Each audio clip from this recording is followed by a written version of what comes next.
নারায়ণ, আমি খুব দুঃখিত। আমার ভক্তরা আমার উপর রুষ্ট, ওরা উদাস হয়ে আছে। আপনি কথা দিয়েছিলেন যে আপনি সবকিছু ঠিক করে দেবেন, বৃন্দাবন নির্মাণ করবেন। তাহলে এবার আপনি আপনার বৃন্দাবন লীলা শুরু করুন নারায়ণ। হ্যাঁ হ্যাঁ নারায়ণ, আপনাদের যা ইচ্ছা তাই হবে।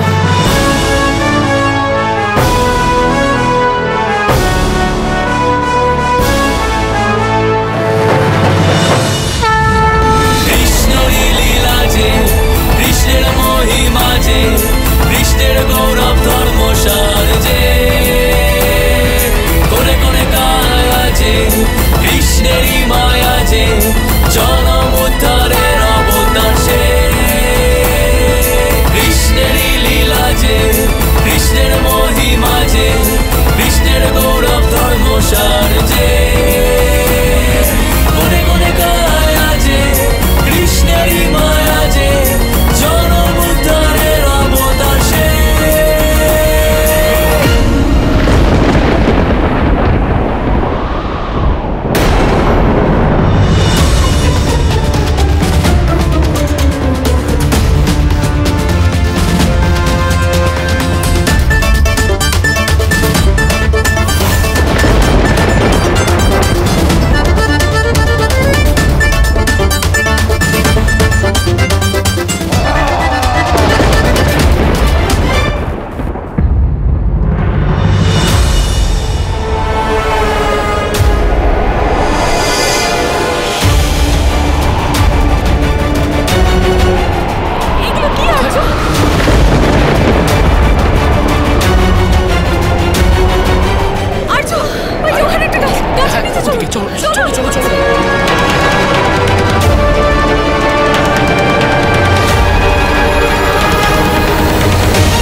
আকাশ থেকে ছাইয়ের বৃষ্টি পড়ছে।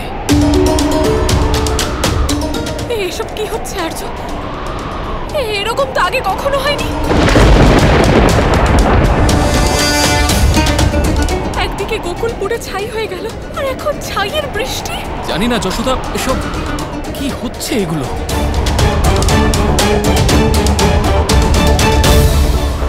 এসব কি হচ্ছে গোপাল? আমি বলেছিলাম না দাদা, মায়ের হাতে বড় অংশের সাথে যখন গোকুলের ছাই মিশে যাবে, তখন সেই ছাই ভালোবেসে আমাদের বৃন্দাবন সৃষ্টি করবে।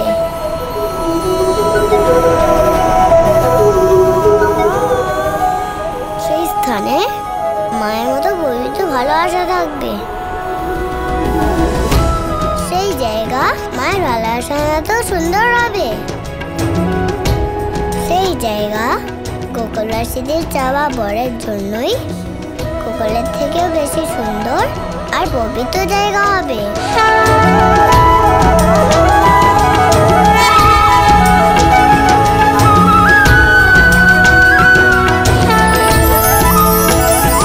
দেখলেন দাদা, মায়ের হাতে সেই আঘাত আর গোকুলের ছায়ের মিশ্রণে এই তুলসী বন বৃন্দাবনে পরিবর্তিত হচ্ছে।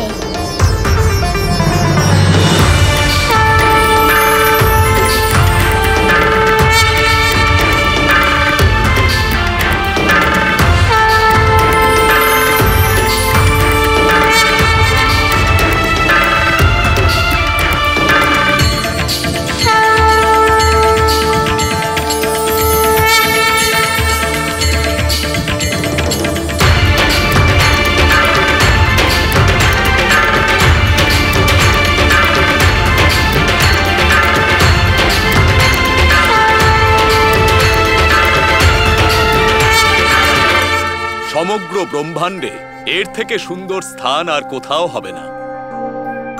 আর নবনির্মিত এই স্থানের নাম হবে বৃন্দাবন।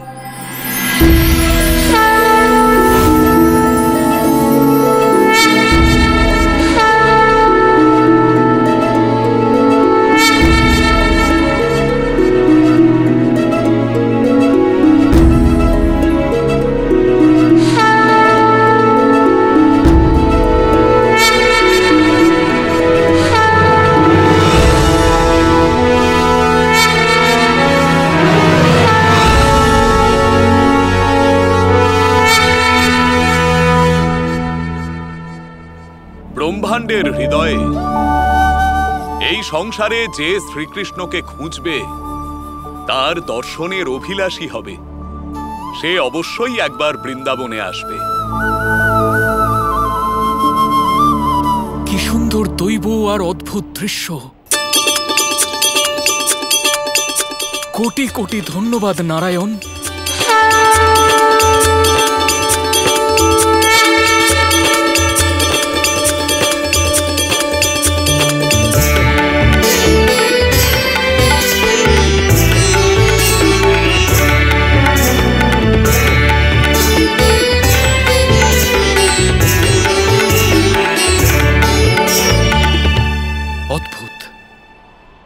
এই স্থান যে অত্যন্ত দৈব।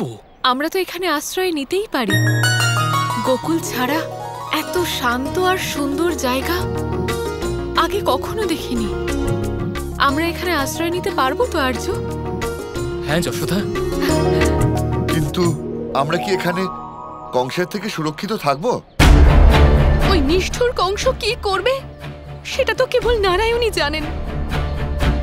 আমরা মা সরস্বতীর কাছে প্রার্থনা করেছিলাম যে আমাদের গোকুলকে কংসের এই আতঙ্ক থেকে মুক্ত করুন, কিন্তু সরস্বতী পুজোর আগেই আমাদের গোকুলে আগুন লেগে গেল।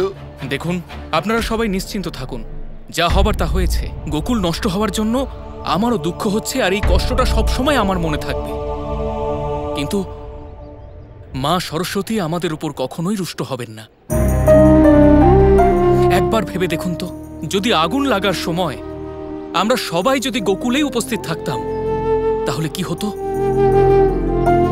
আজ স্বয়ং মা সরস্বতীর কৃপায়, নারায়ণের কৃপায় আমরা সবাই সুরক্ষিত আছি। এত বড় বিপদের হাত থেকে বাঁচলাম। আর এই কথাটা মাথায় রেখে সম্পূর্ণ আস্থার সাথে এই নতুন জায়গায় আবার নতুন করে শুরু করার সুযোগ পেয়েছি আমরা। এমন একটা জায়গা যা আমাদের প্রিয় গোকুলের থেকেও অনেক বেশি সুন্দর। কংস যদি এই জায়গার কথা জানতে পারে তাহলে ও তো এখানেও আগুন লাগিয়ে দেবে। দাদা ওদের বলুন যে ওরা বৃথাই চিন্তা করছে, ভবিষ্যতে যা হবে দেখা যাবে।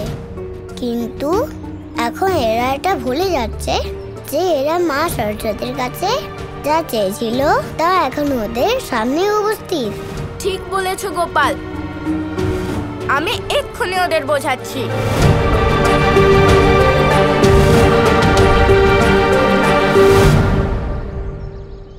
আমাদের তো এখন মা সরস্বতীকে কৃতজ্ঞতা জানানো দরকার। উনি আমাদের সেটাই দিয়েছেন যা আমরা ওনার কাছে চেয়েছিলাম। এখন এই বিষয় নিয়ে আনন্দ উৎসব না পালন করে আমরা ভবিষ্যতে কি হবে সেই নিয়েই চিন্তা করছি। কিন্তু মা সরস্বতী তো আমাদের দর্শনই দিলেন না। যখন উনি আমাদের দর্শনই দিলেন না, তাহলে আমরা কিভাবে বিশ্বাস করব যে কাজটা সম্পূর্ণ হয়েছে? আমি আপনাদের সবাইকে কেবল একটা প্রশ্ন করতে চাই। আপনারা কি কেউ কখনো কোনো দেবতাকে বাস্তবিক রূপে দেখেছেন?